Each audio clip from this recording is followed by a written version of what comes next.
Então, retornamos o nosso contas a receber. A contas a receber também é um tipo de conta onde são registrados aumentos, abaixas, reduções, ou seja, as vendas da empresa, né? São relacionadas com vendas e conceitos diferentes de produtos ou serviços, né? Então, vai depender do produto, ou bem, ou serviço, aquilo que a empresa oferece. Essa conta também é composta por letras de câmbio, ou seja, títulos de crédito, promissórias e a favor da empresa, por exemplo. Ortogam também o direito, né, de exigir aos subscritores dos títulos de crédito o pagamento devido documentado, ou seja, o pagamento que está documentado lá no contas a receber nosso. Trata-se de um benefício futuro, né, porque a gente ainda vai receber nesse caso, e acredita o titular da conta. Ou seja, esse é o que nós vamos fazer por meio da contas a receber. Lembra que nós falamos que quem trabalha também como aprendiz nesse setor de contas a receber tem que fazer o controle diário da conta para saber se as pessoas estão liquidando, né, os seus boletos ou as suas faturas. Aí nós vamos, o próximo é o exemplo que nós falamos, tem até na apostila. Ó.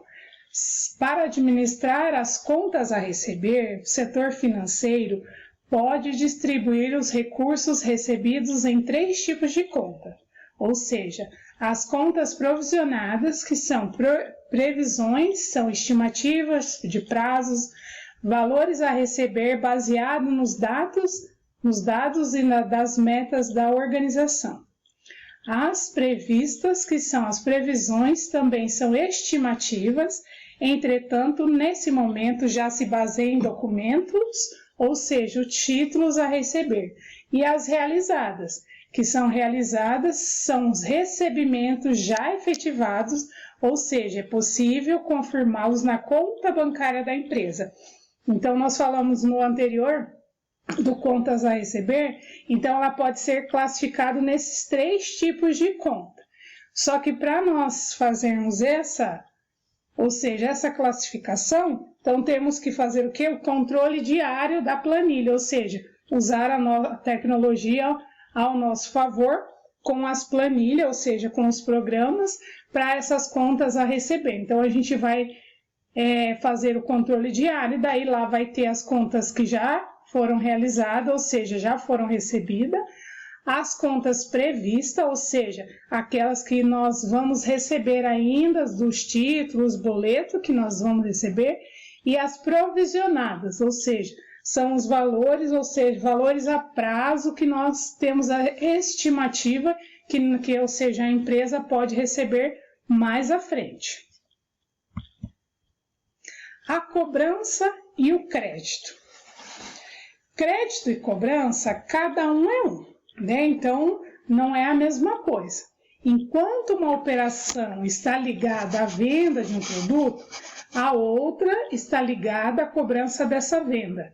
No fundo, ambas estão conectadas e fazem parte do dia a dia de uma empresa. Ou seja, contudo, nem todo cliente tem acesso a todos os tipos de crédito, né? Então, não é todos os clientes que têm o crédito. Por isso, é bem comum que seja executada antes dessa concessão a operação de análise de crédito. Ou seja, nós temos 2 exemplos, que é a documentação, né, que normalmente, para o cliente ter esse crédito, tem que fazer uma avaliação de toda essa documentação.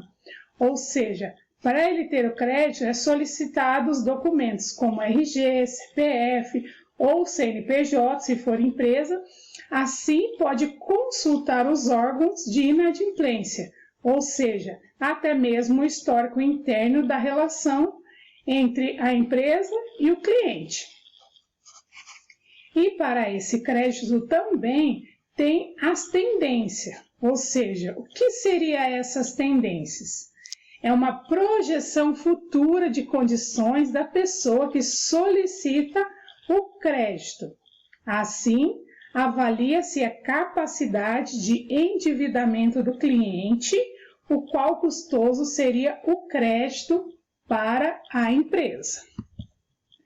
Então, o crédito, ou seja, fornecer esse crédito para a pessoa física, é uma operação que pode ser realizada por qualquer empresa.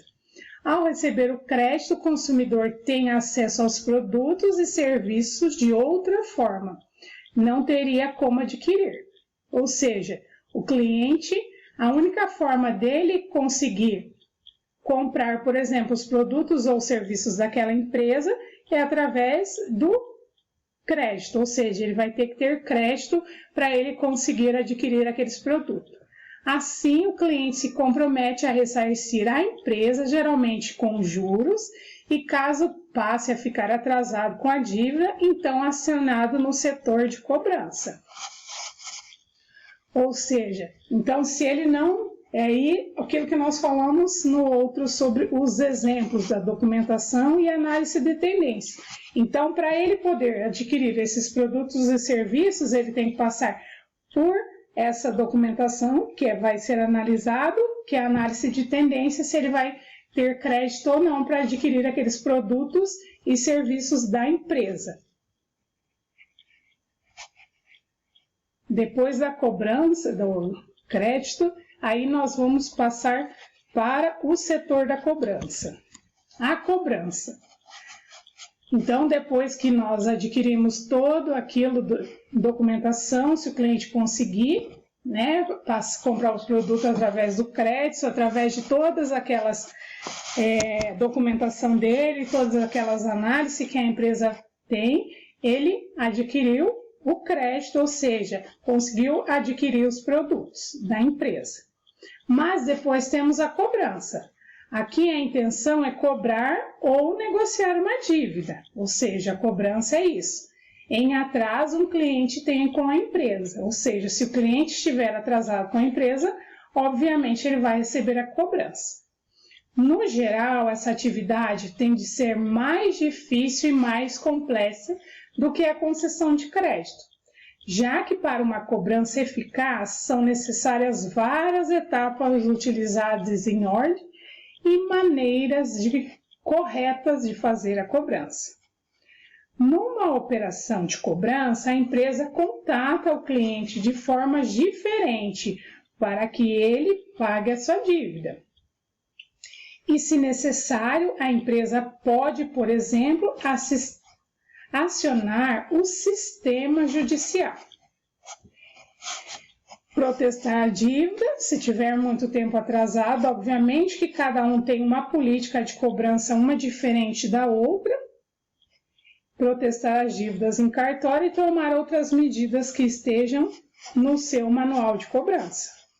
Então, vocês viram ali que é muito mais fácil fazer a concessão do crédito do que a cobrança, porque não é muito fácil fazer cobrança às pessoas, é muito melhor fazer a venda, fazer a análise de crédito, do que depois a gente tem que fazer uma cobrança. Mas nós temos alguns também exemplos da cobrança, o que nós podemos fazer na cobrança. Além de a cobrança pode, depois de um tempo, ela pode cobrar o cliente, ela pode acionar cartório, ou seja, fazer ação judicial. Mas antes disso, tem uns quesitos que podemos fazer antes, ou seja, uma carta de cobrança, que é um procedimento comum da operação da cobrança. Normalmente, ela vem após um primeiro contato já ter sido feito, ou seja, talvez já tenha ligado, feito algum contato com o cliente e é mandado uma carta de cobrança. Aqui ainda vale ressaltar que a importância de uma boa política de cobrança por parte da empresa, pois ela reflete diretamente no controle da inadimplência. Ou seja, a empresa ela tem que ter os cuidados. Como ela tem os cuidados em a concessão ao crédito que nós falamos, ela tem que ter os cuidados também em cobrar, ou seja, negociar uma dívida.